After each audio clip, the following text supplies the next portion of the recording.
The Retirement Cafe podcast, the rules for making gifts under a power of attorney with Holly Mieville-Hawkins. Hello and welcome. I'm so glad you've joined me for this week's podcast episode.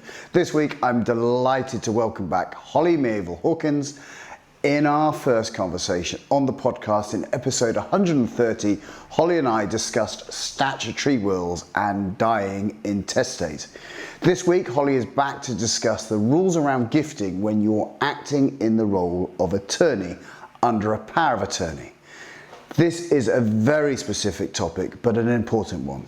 Most people want to mitigate any inheritance tax their estate will pay, and this becomes a more acute need as people get closer to the end of their lives.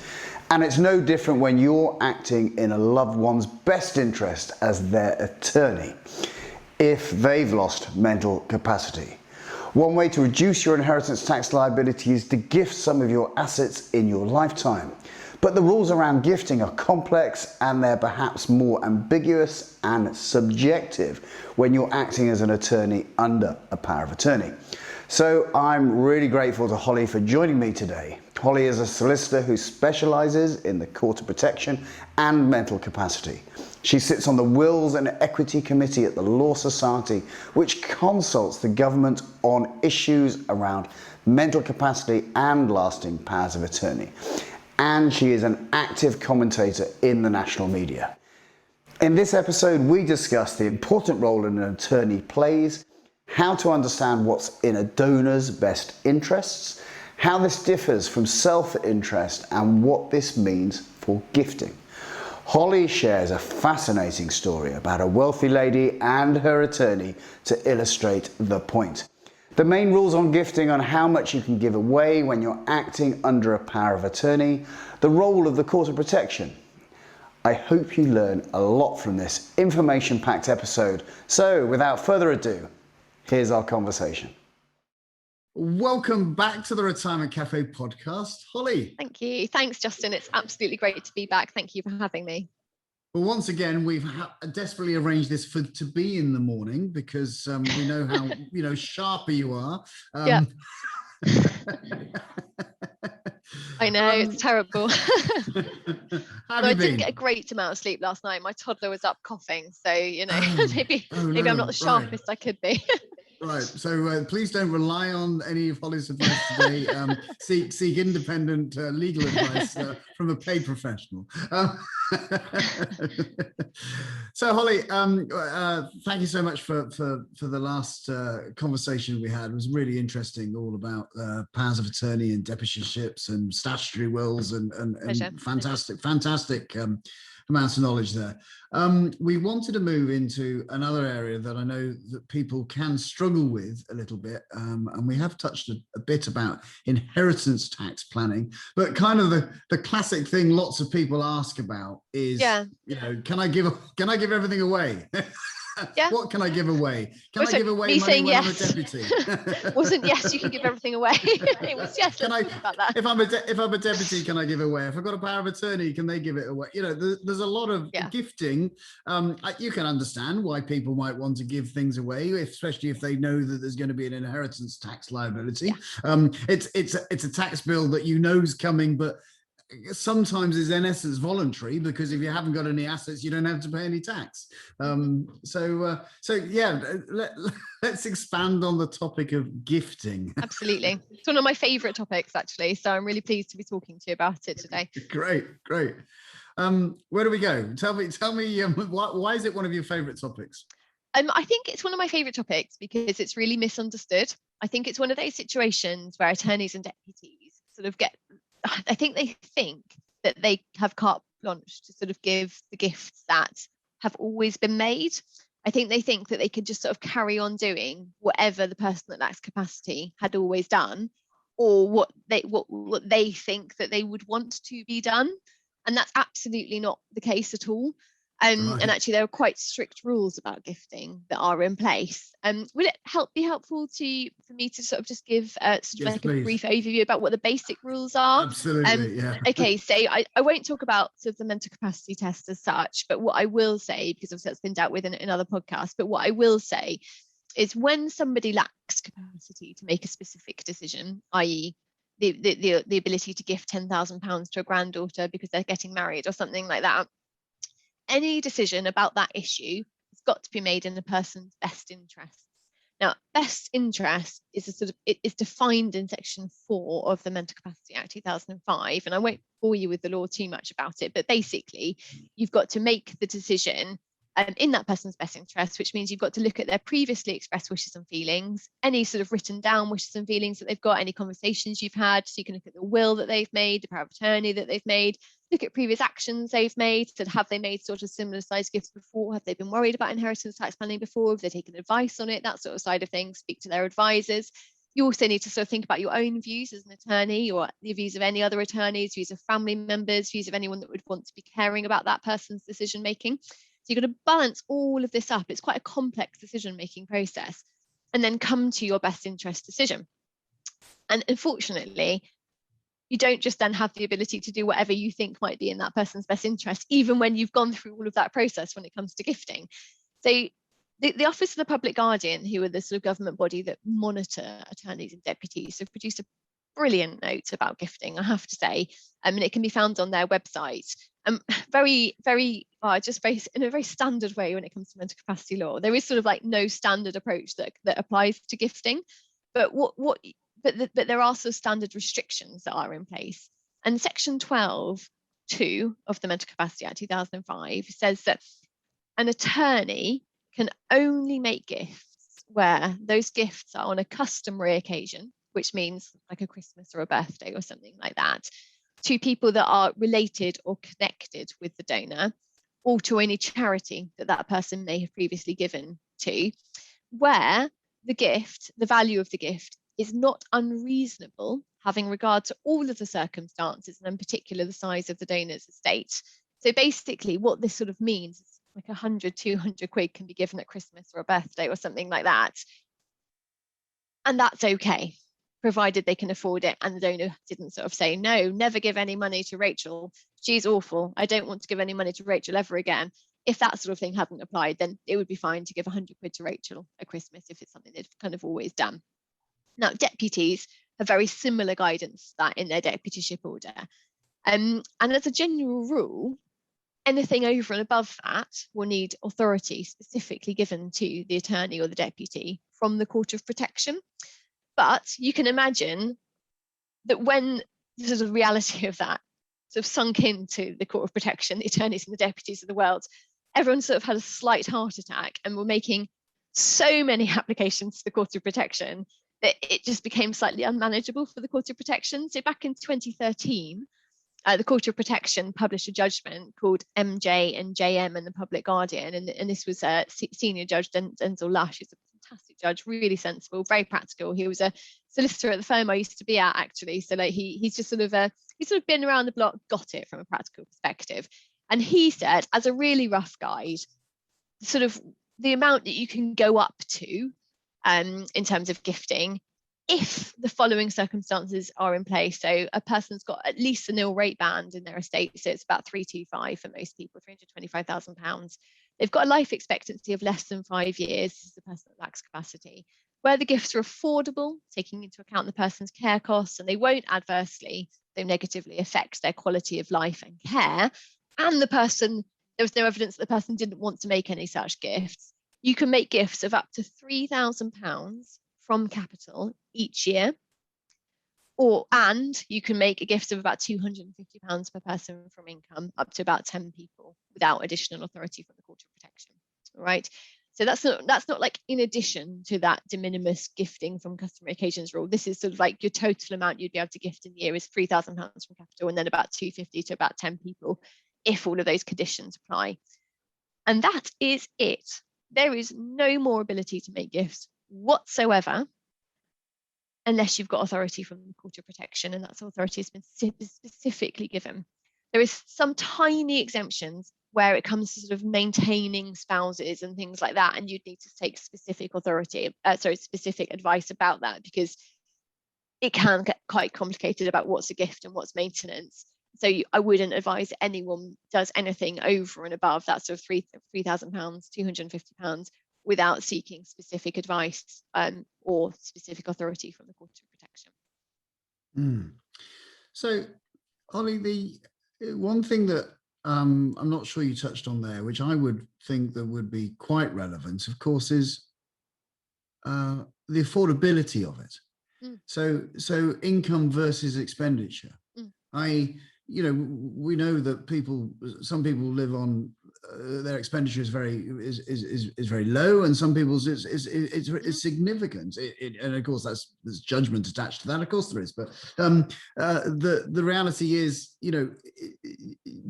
should someone weigh up, the affordability? Absolutely, yeah. And that's one of the criteria rather than just in that case.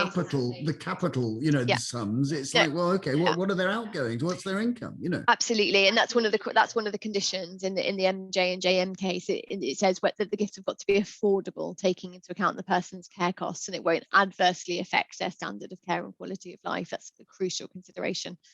Yeah. And again, of course, in their best interests. Well, this is an interesting one around inheritance tax, I think. The inheritance tax, of course, doesn't fall. I don't have an inheritance tax bill. My estate does, doesn't it? I don't actually write the check. I will never write a check for inheritance tax. No, absolutely. So to save inheritance tax cannot be in my best interest. Well, this exact question was tested in the Court of Protection. It's funny you should say. In 2018, and there was a case where I'll very briefly give you the facts, because I find facts of cases really helpful actually when I'm trying to remember them and sort of what the conclusions of them are. There's a sort of elderly, well, not too old, sort of elderly lady in her early 70s, unfortunately she had early onset Alzheimer's, so she'd been quite unwell for quite a long period of time, and by her early 70s she was unable to recognise most people, could recognise really close family members, but couldn't make any real decisions about her finances. She had a lot of money. She had about £18.5 million of capital, so more than enough to last her for the rest of her life. There just wasn't any questions about it whatsoever. And she had life expectancy of about 3 to 5 years. She had a really strong lifetime history of gifting. She'd always benefited her son a significant amount, and she'd always sort of been really generous with money and property.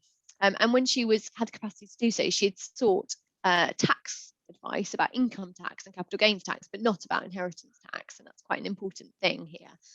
And her son, who was her attorney, made an application to the Court of Protection, and he applied for a gift of £6 million to himself, about £50,000 to various charities, including Alzheimer's Society, and a gift of £422,800 to be transferred to a discretionary settlement trust, basically for her grandson, his son. And if the person at that capacity had survived for 7 years from the date of the gift, the savings to her estate would be about £3.2 million, so really significant savings. And they made an application to the Court of Protection for this to be approved, basically. And the Court of Protection said, thanks so much for the application. I'm really happy you've made it, really grateful for this opportunity to have a chat with you about it. What we're not clear about is why these gifts benefit the person at that capacity. We can see they benefit the son, we can see they benefit the grandson, we can see it benefits the charities, but actually at the point that this tax is going to be paid, she's going to be dead. All of her care fees can be comfortably taken care of as it is. How does this benefit P? So there was a big argument in the court, and they looked at the concept of best interests in depth. And what they said in the court was best interests is not synonymous with self-interests.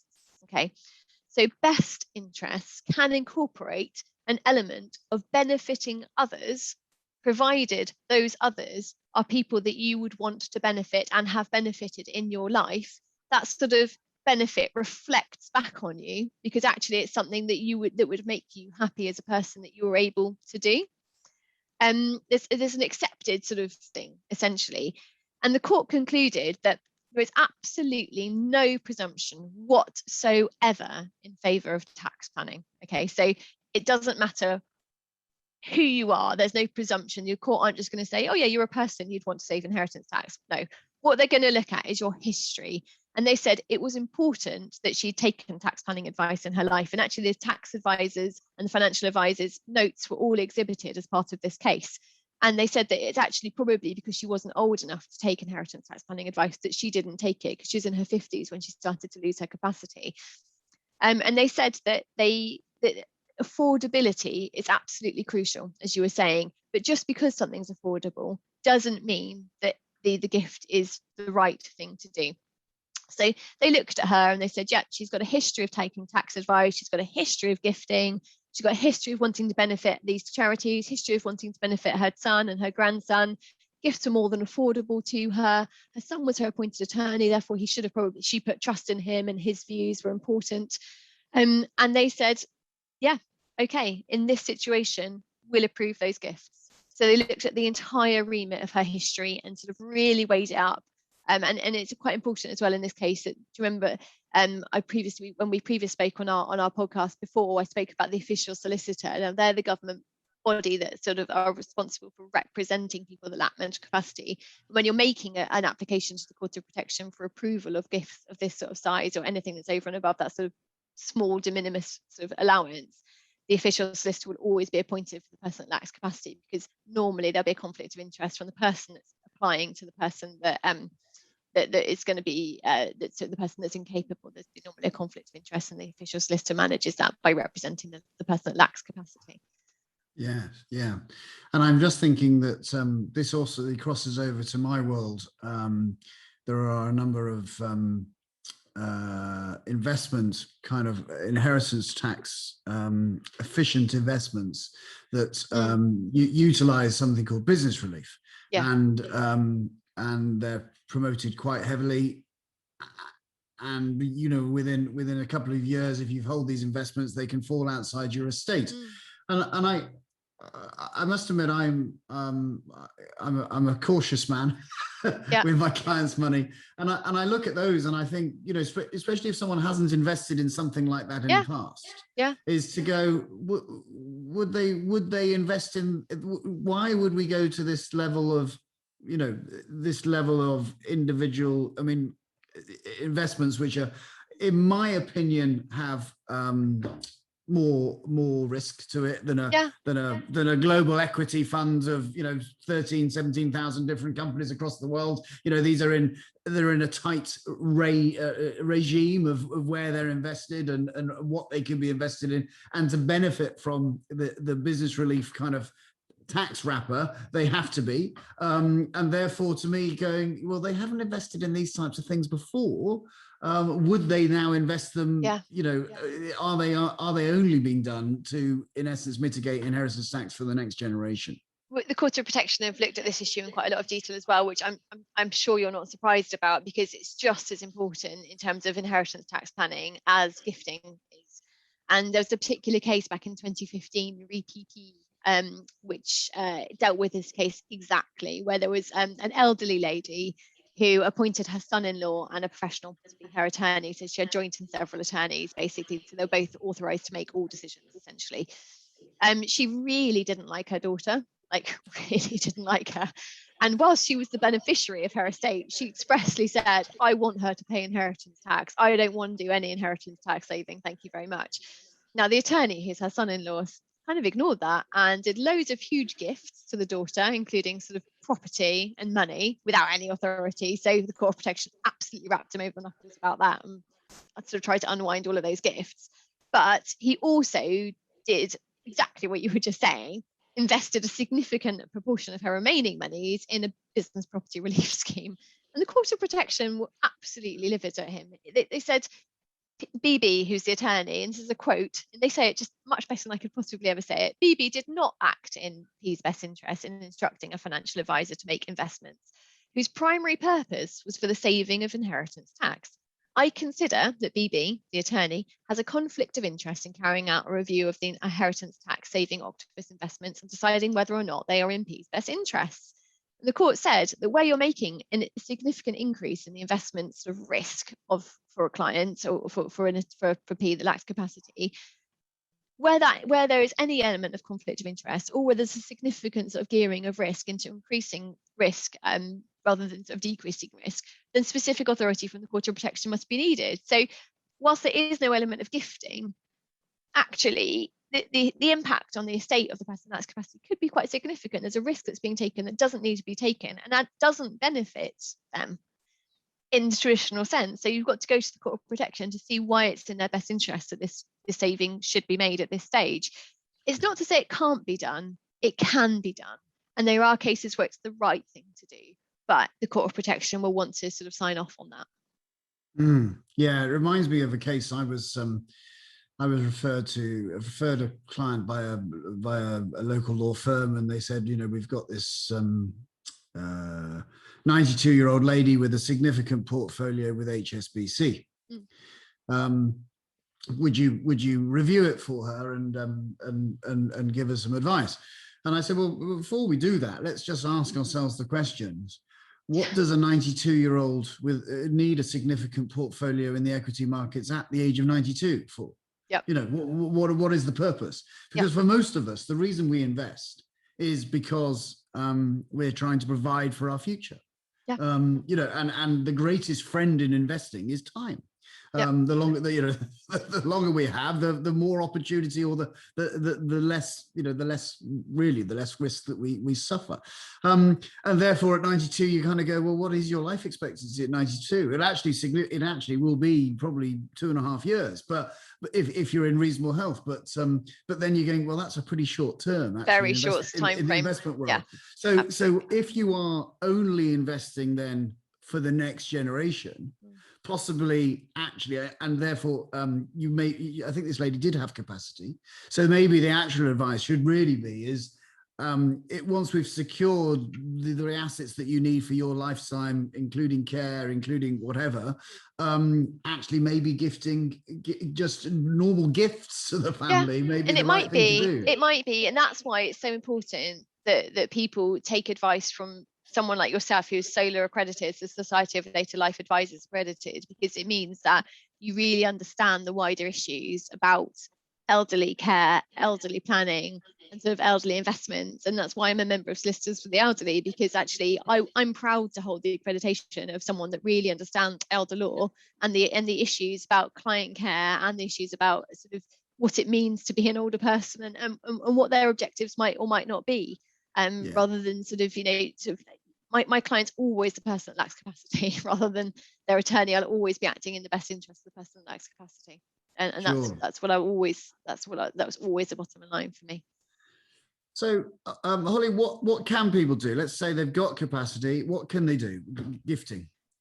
Well, when you've got capacity, you can do whatever you want in terms of gifting. There's no rules, but if you want to sort of set things up, you want to tee it up, I guess, for a time that you might lack capacity, it would be a really good idea to have very candid conversations with your financial advisor about your preferences, your wishes and feelings, and also to write those down as preferences and wishes and feelings in a power of attorney and make a power of attorney document.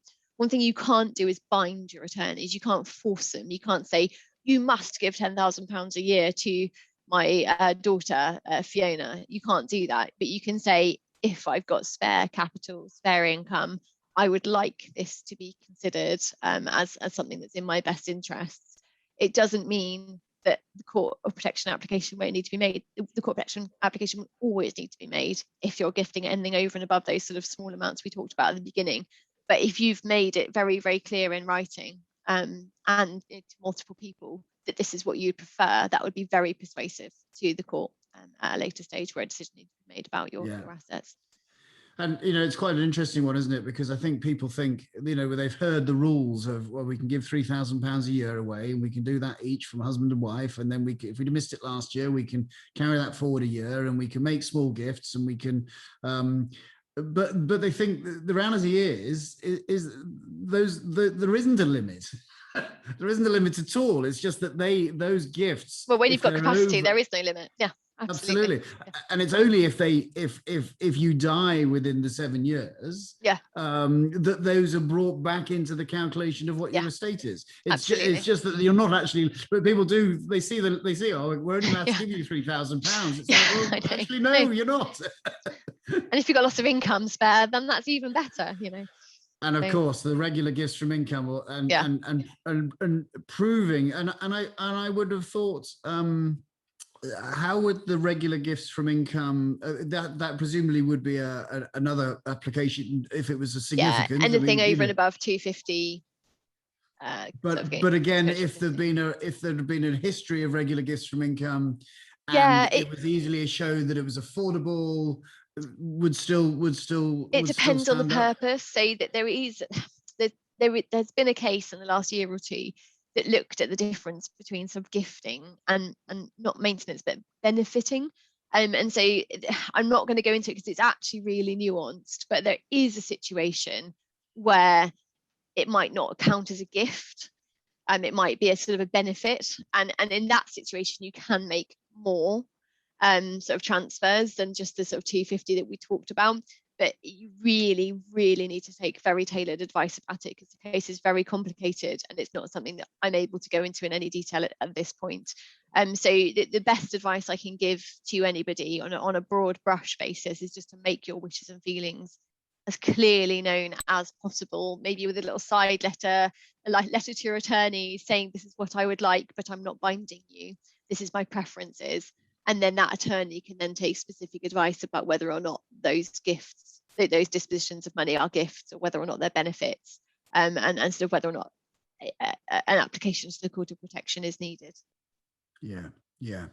So I think it sounds like we want our listeners to review their documentation here, to really to look at it and go, okay, actually, if someone was applying to the Court of Protection, have we got all the documentary evidence to allow them to do that, that my wishes can be heard? Yeah, it's probably worth speaking to a lawyer about it as well, so that you word things in the right way.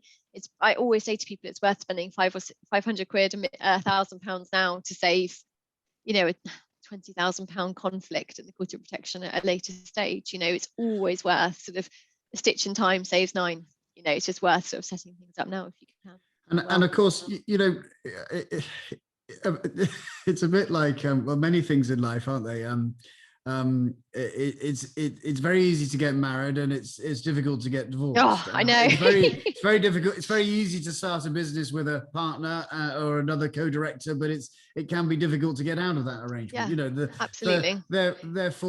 Therefore, in coming back to being an attorney, to be appointed as an attorney is a lovely thing, that someone trusts you implicitly to have that done, of course, but actually it can be significant work. It's a lot of work. And therefore if you are asking someone to be an attorney, give them all the tools that you can to help them have an easy job. Absolutely. And that's why that's why it's okay, and it's a completely acceptable expense to use the person that lacks capacity's money to take legal advice in your role. And it's sometimes it's just the right thing to do. It's positively encouraged. Where things are complicated and you need to take some advice, take that advice. That's what their money's there for. But there are other times you don't need to. You can just do it yourself. It's fine. But sometimes you really just need to sort of take some proper structured advice and work out the best way forward. Yes. So. Yeah. I mean, I'm an executor of a significant estate, not a client. A friend who's in their 80s now, and and it's only because I know the family well, etc. and I have said, I said, you know what? I mean, I know your wishes, but this is going to a law firm. There's actually, no way I wouldn't. There's no way I'm going to do this myself. I wouldn't service my own car. I just don't know how. I'm really happy to pay a mechanic that knows what they're doing to do that. Yeah. It's the same thing, really. Yeah, and there is an element also that, especially if there's personal, I know the family well. It's quite nice, the idea that I've got a professional who will be doing it and who is non-judgmental. about the personal Get it relationships. done. We'll just read the documents Yep. and know the intent of those documents and go, right, this is how I'm going to execute them. Absolutely. Rather than someone going, well, you should have known better, type of thing. Well, No, absolutely. Absolutely. I think you're doing the right thing. Of course. What haven't I covered about gifting, Holly? What have I missed? I think you've just about covered it, to be honest. The only thing that I would say that we haven't covered is where the money is derived from a personal injury award or clinical negligence award. Right. Gifting just isn't really permitted by the Court of Protection.